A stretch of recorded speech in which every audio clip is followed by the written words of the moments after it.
sorry, I like to look at the indulge into. It's called the Hanbali method. Yeah. According to this method, which is a school of thought, the majority of scholars say that covering your faces is obligatory, it's compulsory, Yeah, that's but even them, they would say in cases of buying and selling. So, say for example, I was buying and selling from a woman who has a face covering.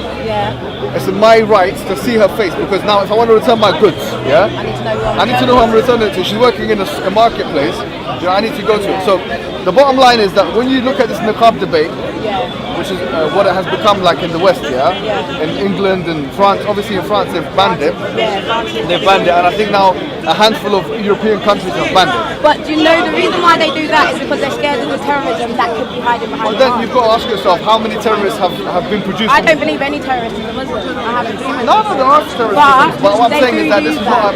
I understand, but what we've seen from statistics is that, for example, in the UK, there's been 60 terrorist attacks in 10 years. How many were the Muslims? 5? No, 60 of, I'm talking about Muslim terrorist attacks. 60 people have been killed as a result of Muslims. And most of them has been in 7/7, Recently, the guy that got killed in Woolwich, and that guy that was, so okay, that happened within 10-year period, that's what happened, None of them included a woman wearing a face covering, none of them. So, and we consider the same thing with France, the last 10 years, we don't see any women doing that. So there's no terrorist threat. Now, if you do take the view that a woman should cover her face, or anyone should cover their face, because of a security reason, and we have to say the same thing about now people that wear them helmets. That's what I said. Yeah, and we have to take the mask, and that's what I said. There's lots of things now you're going to have to take into consideration. You'll also have to take into consideration, for example, if you're going back to it's been done because the woman she can't communicate. I remember this is the most ironic thing. Most ironic thing. There was a woman, I forget her name now, on LBC radio. She was, I forget her name. No, she was, I don't know what for me she was kind of not being consistent.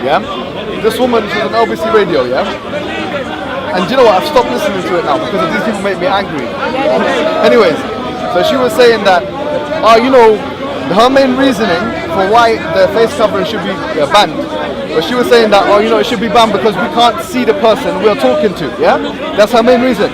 She goes, in interaction, that's her main reason. Her thesis was that if you cannot see the person you're communicating with, this reduces the interaction, and the psychology between the two people was reduced, and therefore it's a bad way of communicating with someone, therefore the niqab should be banned, What I found incredibly ironic was that she was speaking on the radio. So I've never seen how this woman looks like. I find that quite interesting because I have. Can you see the issue? The radio is a platform which has no visual element. So from my perspective, I was thinking, look, I can't see her. I've never seen her in my life, and she's talking about the niqab. And her main reason why she doesn't like it is because you can't see the person. But you're on the radio. Do you see what I'm saying? So there's lots of contradictions. Going back to that court example, they say the same thing about court. You can't see the person you're giving the court case to. That means you have to go and say that blind judges are not allowed to be judges because actually they can't see the expressions of the person, the defendant. So you have to be. This is the thing.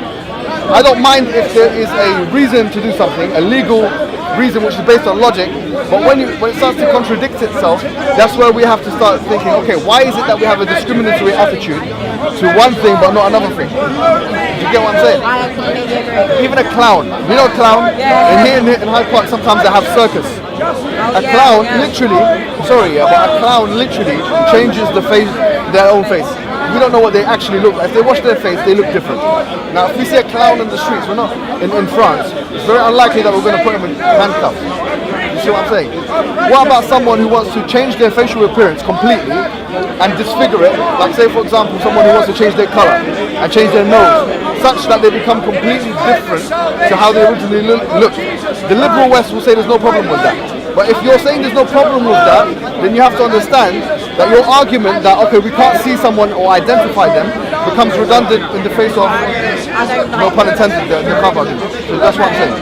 Alright, I heard that. By the way, I don't shake hands with it. Oh, you don't? Oh, is that a Muslim? It's a Muslim thing. Okay, I like that. It goes both ways. Alright, come on, baby. Have a nice day.